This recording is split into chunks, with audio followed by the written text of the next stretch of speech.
sometimes we put the policy out there, and when business check the policy, they realize that it's too administrative.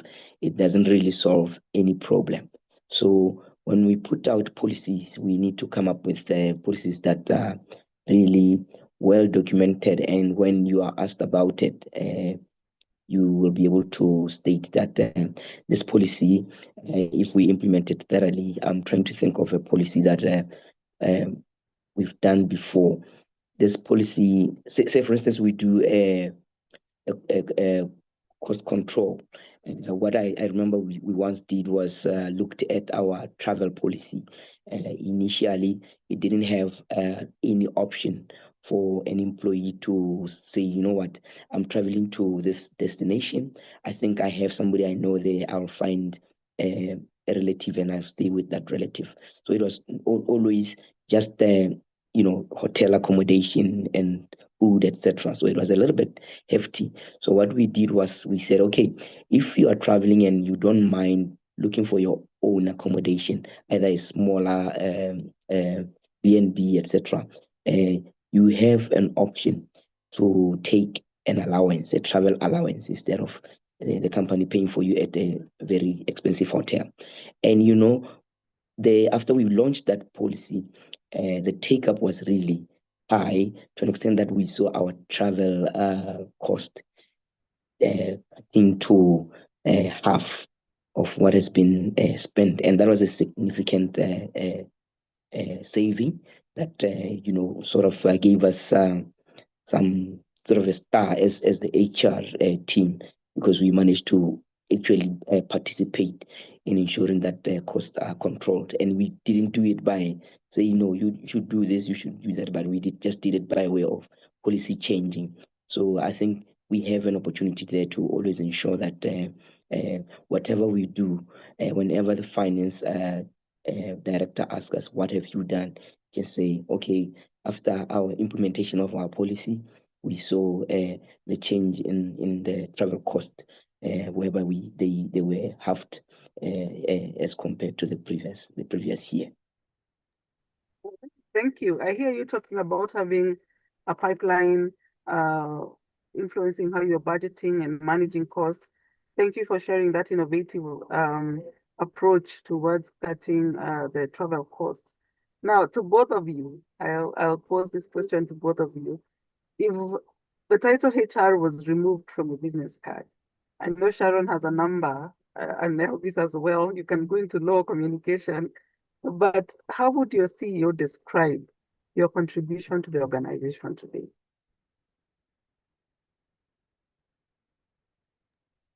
Okay, from my end, I think what we'll be looking at, what the CEO might say is the fact that we are there protecting companies from any risks being litigation risks, in as far as ensuring that we create a great working space where there are few employee relations issues that might end up going to the courts, etc. And also they might speak to the fact that our management of turnover really does impact a lot in terms of costs, because the less people we lose in the business means that the company's pay is saving, and the saving is in many folds, as we know, advertising on its own, waiting for that person to come and start the job. And if you consistently keep your people in the business, it means there will be no issues related to that. And also ensuring that I spoke to succession earlier on, we've closed the succession gaps that also will speed up our employment process, and ensure that, or recruitment process, and ensure that the person who is succeeding the next individual or the candidate who've left or who've been promoted has already acclimatized himself to the business culture, and then those people already knows what is required for them to, and they will not struggle in terms of catching speed in their first day of taking up that job with a little maybe support. Thank you. All right. So Elvis, I hear your CEO may call you the risk manager for the organization in the different aspects. For you, Sharon? For me, I mean, it's really been the more transformational change, because that's not easy. When you're driving a whole of initiatives, there's so much expectation from the HR department, and so my learnings has been drive it together with a transformation and change. So that's what I've pushed. I think I've become more of a change agent than an HR practitioner. So I think that would be what my colleague would say. And also evolving from being administrative to more a trusted advisor to the executive team, aligning in terms of the risks that the organization, we've had to really be out of our comfort zone in terms of what our contribution is as human resources. So that is what we have done on our side.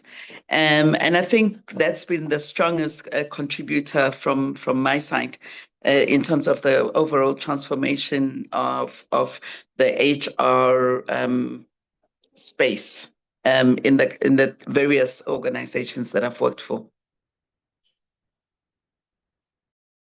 All right, thank you.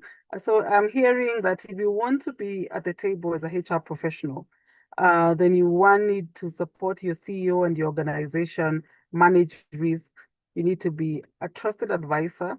You talked about relationships earlier. You also need to be a change champion within the organization. And you both, Elvis especially, has really talked about issues around budget and cost control as a HR. And that has been a major challenge for many HR professionals. And you even find in institutions where payroll is done by finance and all those issues. So what are those business conversations that every HR leader must get comfortable having with their CFO, but they often avoid? Elvis, we can start with you.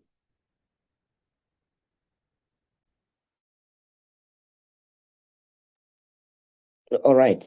Yeah, I think the conversation really to sound more business and sort of convince our CFOs should speak mostly to cost, especially workforce cost, where you speak about percentage of revenue and its trend lines, where you talk about real costing as far as turnover is concerned, and in the right currency, and then return on investment on L&D.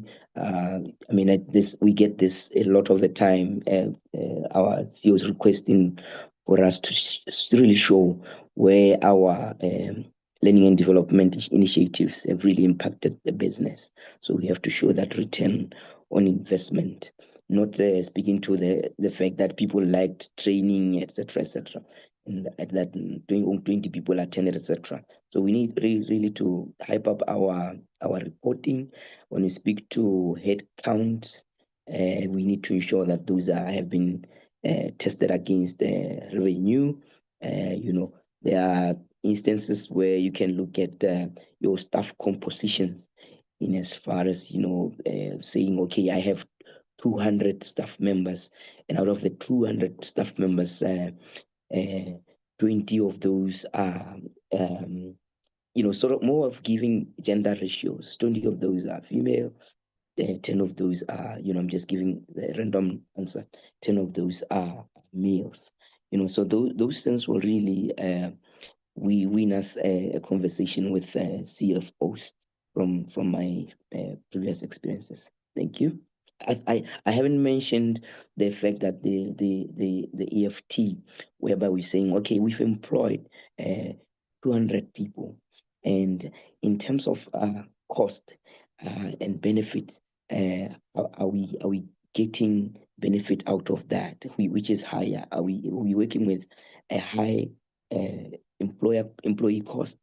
And then low benefit, or are we working with a high low or just an average employee cost and a very good looking P&L, and as far as people expenses are concerned? Right, thank you. Thank you, Elvis. They say everybody should have faith in God, but then everyone else must bring data to support their arguments. And so it is clear that you have to understand the data and be able to analyze that data to inform decisions. And so, Sharon, as you build that muscle to speak this language with the CFO and the CEO, and what skill sets should you be building as a HR? And what financial concepts must you really understand before aspiring to even be the chief HR officer or whatever title it is in your organization, and to be that trusted advisor? I think, my personal opinion is that we are in the digital era now. So you must acquaint yourself with the digital apps, the technology that we should be using these days to make our life easier, and also to work more efficiently in terms of the skill set as an HR practitioner, build on our business acumen, understand the whole entire business chain, so that you're able to think more strategically. And also, we should not run away from data analytics. That's the only way that we get to fit and speak the language that everybody is speaking. And so, I really would like to and encourage those who haven't thought about it to be bringing the kinds of programs like AI for HR practitioners, so that we know how to bring value to the entire business and improve on efficiencies, and also digital technologies. There are various apps now available that we should be tapping on to work more smarter and quicker, in our work spaces. The other point, though, that I'd like to just zone in, maybe in the other countries you have advanced more, but in our context, HR hasn't really been spending a lot of time on research in itself. There's very few papers in comparison to the other disciplines. So let's share our work. Let's do our research. Let's show them that we know what we're doing. And I'll make an example of my current paper that I'm doing for my for my PhD, which is research on measuring the impact of hybrid and flexible work. When COVID came, we all came up with policies, working from home, etc. But as soon as COVID went away, we reverted to factory settings and went on full time. Have we measured the impact of these policies that we come up with? Why is it working for others? Why is it not working for others? So let's be ahead of these kind of conversations, measure the impact. The private sector, in our context, has actually done quite well, and then a few of public sector, because it's just more comfortable to go back to what you're used to instead of continuing with something fresh, but better. And then I also think we need to zone in to the issue of governance as well, to differentiate ourselves from others. Governance applies everywhere, even to us as HR practitioners. Let us demonstrate that skill set, that we're clear about principles of governance, and we need to shape the future of work and not respond. Responding is not enough. We need to shape it ourselves. Thank you, Sharon, and especially the challenge on research. I hope at the summit we can jointly come together as Africans and also conduct research that's relevant to our continent and reflects our realities, because that has been a major gap. Thank you. Allow me to push it back to you still, Sharon. And many organizations have leaders who still think HR hires and fires and handles welfare activities. How do you challenge that perception without becoming confrontational? I don't know whether that's an experience in Eswatini and Botswana, but in Kenya, HR is sometimes revered and feared. So how do you handle that change of perception? So I always ensure the perception is there. Doesn't matter which country you're in, the perception is there. But I don't like to take the stance of pointing a finger at somebody else.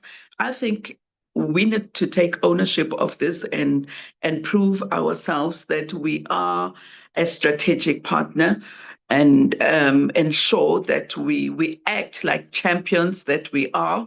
We illustrate that we are able to measure the value that we bring to the organizations, and we communicate loudly the impact that we have in the organization, especially in transforming the organization itself. So I don't think we need to be shy about it.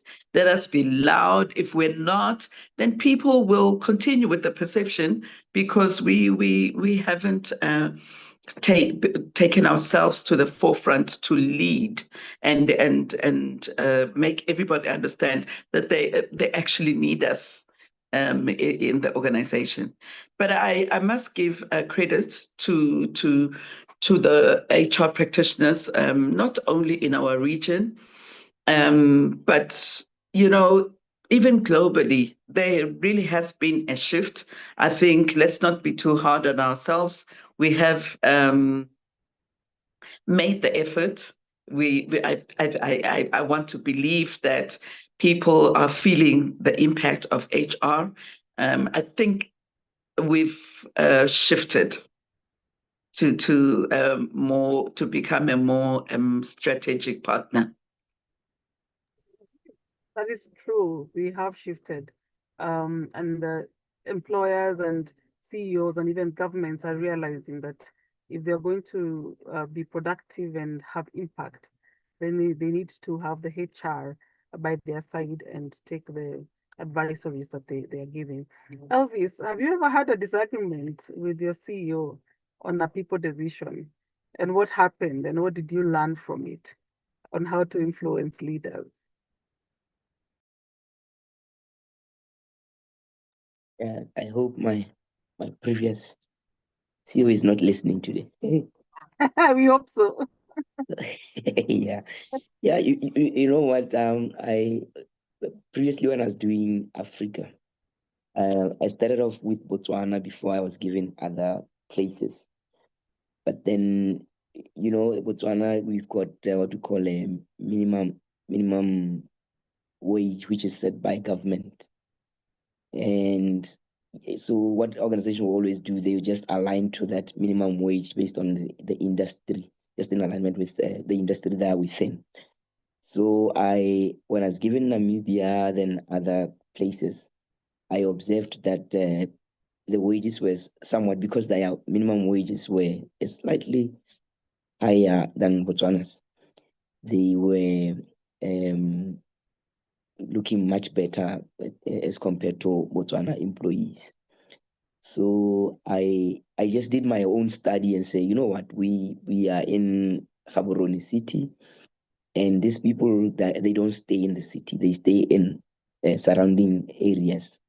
And surrounding areas means you take a combi, or a taxi, you buy food. If you have a child, it means there's school and stuff. So I just did that, and I went to my executive and said, you know what, you've given me a very difficult task of uh, empowering or encouraging or motivating Botswana team. But I've looked at for the minimum guys, the lowest positions. I've looked at their pay, and it's really so minimal that if I may give an example, say 1,000, if I take one cashier who's earned 1,000 without overtime, and look at her month, I would say, okay, for rental, I know around Gaborone, she's probably paying 500 or so. Transport, she's probably spending 150 or 200. And then food, probably around 200. And now think about it when it's a lady and a single, and or maybe she's a mother who's taking care of a kid. Imagine how much they will be left with. And then, as always, they will say, look, cost this, cost that, and then he said, okay, for this to win, just give me a business case. So the only way they agreed in listening to our proposal was when they said, okay, when you showed them a business case, and the impact that had, because they've agreed, the impact that it had in those people really gave us a lot of uh, Achilles from the executive saying, look, you guys, whatever you've done, we can see, because it had an impact, because now they are happy. Customer service improves, then it means you are selling more. When you are selling more, they are managing damages, because they are not they have few mistakes. They even report others, those were trying to steal from the store, etc. So it means everything was going down. Our expenses were also going down because there's reduced shrinkage, etc. So really, uh, otherwise, if I just came, and the way I came, telling a story, it did not sell. So I had to do something to convince them that, look, if I show you a business case, this would have an impact in one, two, three, four, and indeed, it did impact, and we saw a growth in a lot of numbers. I mean, we also had to request for funds to do a transformational exercise, and we wanted to involve somebody from outside because we had issues with customer service. So this person was costly, and they asked, what will be the return? So when you're HR, if you don't understand the numbers, if you don't understand the P&L, you're touching there and there and there. So the moment you see, they will always send you back and say, give us the return. So we worked with the consultant and asked them, what benefit is our company gonna gain once you've done this with them.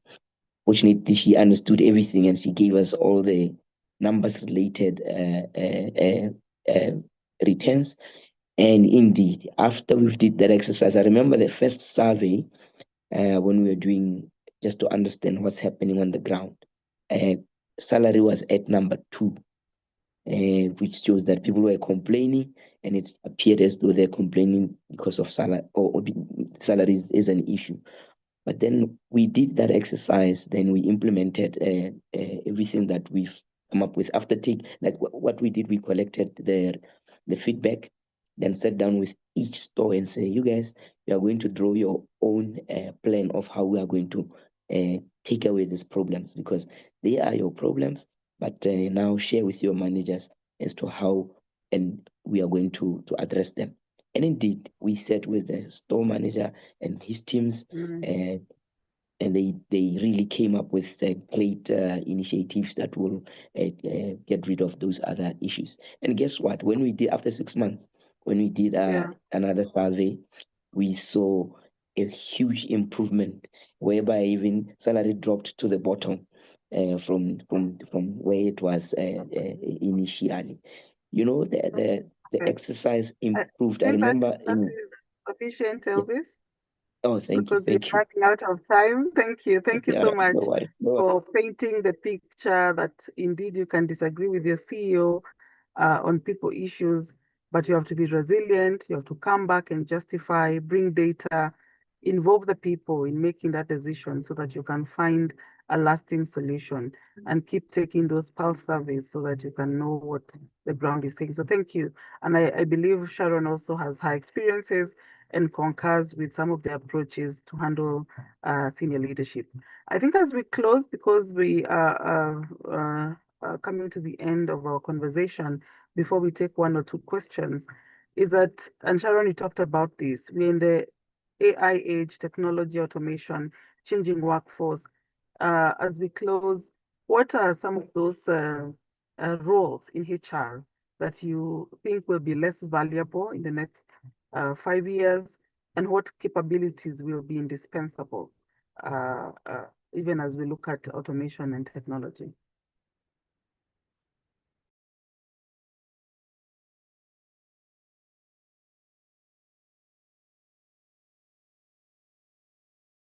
Sharon?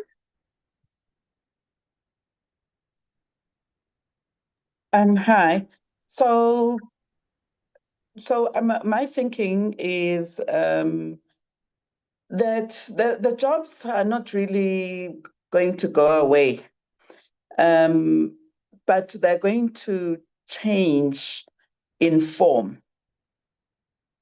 So for us, it's an excellent opportunity to reinforce what we know best. So I think what will still remain highly relevant is HR as a business partner.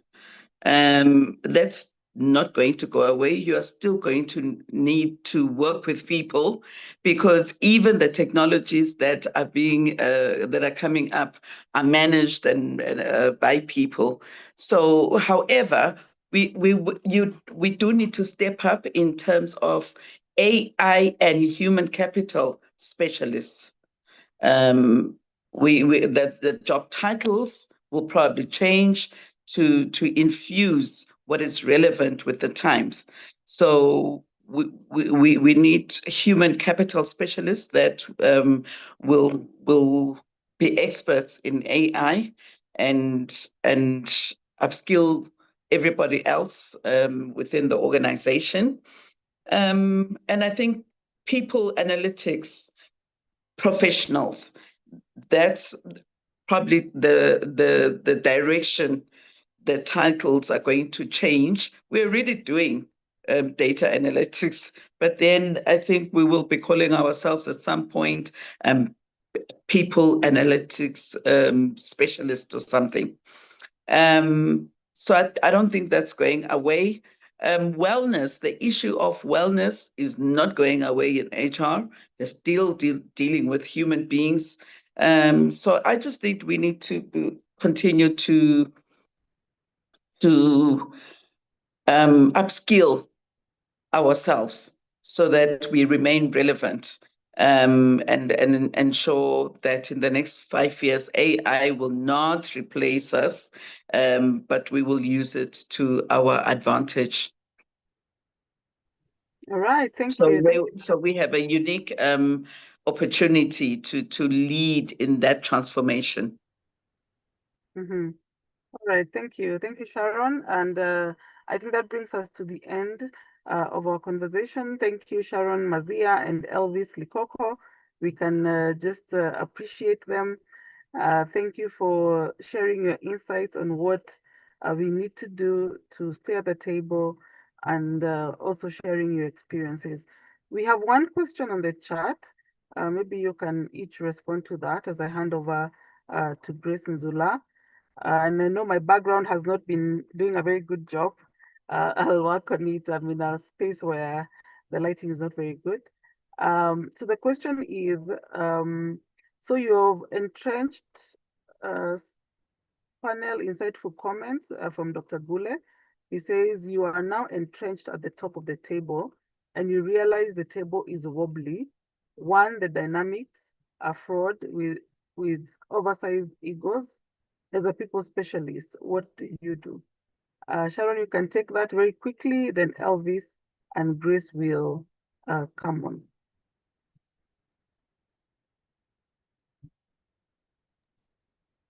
Okay, I was trying to follow your question, Irene. So the question is, you're finally at the table, but then you realize the table is wobbly because of issues around egos of the people at the table. So as a people specialist, Okay. how do you handle Oh, that? all right. I think my starting point always is when you are in that position, you've got to understand the environment that you're in and the people that you're going to be dealing with. So first and foremost, before you even touch anything that's operational, uh, get to know the people that you're going to be working with, your stakeholders. Who do you need to get along with? Who are the influencers in this team? Who makes things work? Who are the decision makers? Do that homework first before you try and push anything or bring changes or whatever good things that you have in mind. If you haven't studied the people, you're going to have a challenge.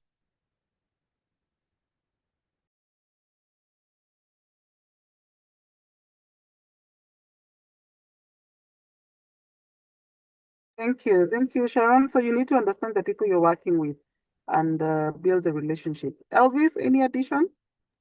Yeah, I think she's really summed it up. The key thing is really to understand your story. What are you bringing to the table, and be observant of who's the key person to sort of influence, like she said, so that they can be on your side. And then there is other one approach where it's a one-on-one introduction. Having just a few TikToks with each one of the members, just to get the flow of where they how they are looking at things and where they want the business to be going. You'll also pick in between some gossips in terms of, okay, who's got issues with who, so that when you step around, you are not stepping on anybody's toe. But the key thing is, if you have the right knowledge, experience, and you come and apply yourself professionally, it is very easy for you to really win the group. And you just show that by results, that and even by doing your own research, and immediately coming up with uh, some sort of a project that will change the entire face of the business. Thank you. All right. Thank you. Thank you so much to the both of you for taking the time to join us. Madam Sharon joining us from Eswatini, Mr. Elvis from Botswana. Thank you for the conversations, and thank you also for those who joined us. I can see the chat has been active. Wonderful representation from across Africa. We really look forward to having you at the HR Summit in Arusha. And from me, Irene Kemashia, from IHRM Kenya. Thank you so much for the opportunity, and back to you, Grace. Thank you very much, Irene, and thank you to all the panelists. This has been very, very impactful, and I hope I'm just looking forward to seeing the chat. Let's appreciate the team, Irene Kemashia, Bame, and Sharon. Let's give them claps. Let's give them all the emojis, the love, the ululation, and everything, the celebration, because they have really, really made this session quite insightful. Thank you very much. And I think we keep learning. So just quickly, just to take you through what to expect in Arusha. We are looking at having quite an engaging session. Please do come in from the 18th. The team there will be ready to receive you on matters registration to the summit. And then just let me go to the agenda. So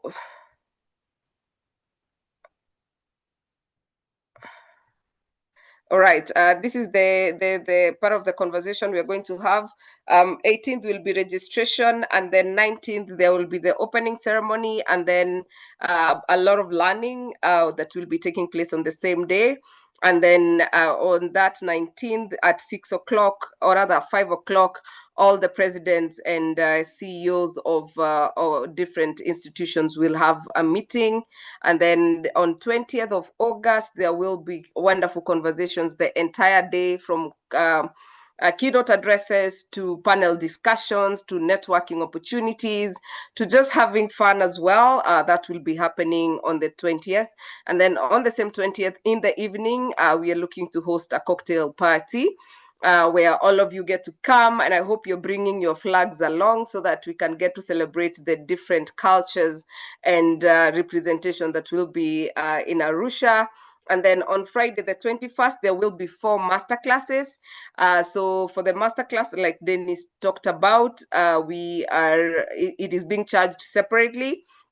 And these master classes will be 4, 2 running concurrently from morning to lunch hour. And then we leave you with the afternoon to go and shop, to go and experience Arusha. But then on 22nd, on Saturday, there is a heritage tour where we are visiting a national park down in Arusha. That will be an amazing experience. A sort of excursion to just make sure we stamp our passports with photos as well, to show the great country of Tanzania. That is the agenda. And of course, if you check out the LinkedIn page, you can see the speakers that will be contributing to this conference, and we are looking forward to really having an amazing time. So please pack your bags, get your visa for those who need a visa, and visit the website. The registration details are pretty simple.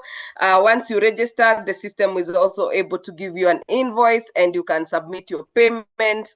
It's an easy process for you, so make sure that you follow the process. And in case you get stuck, do get in touch with the organizing team, and you'll be supported. So Dennis, I don't know whether you have anything else to add, or we can bring this to a close. Dennis Derua?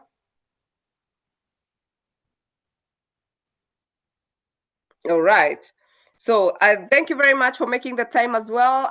Those from different parts of the region, we are really grateful and looking forward to seeing you down in Arusha.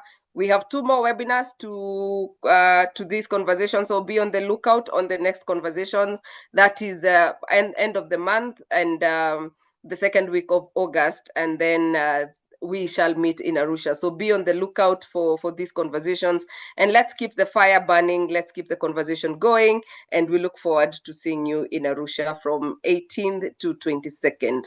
Have a lovely evening, guys. One HR, one Africa.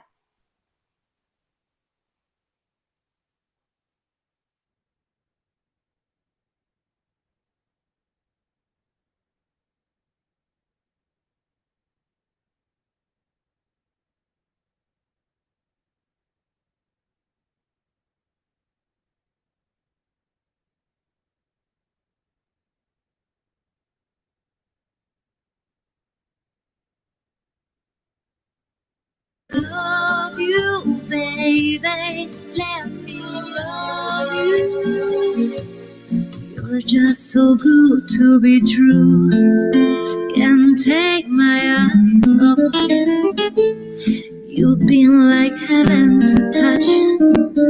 Oh, I wanna hold you so much. As long as love has arrived, and I thank God I'm alive. You're just so good to be true. Can't take my eyes off of you.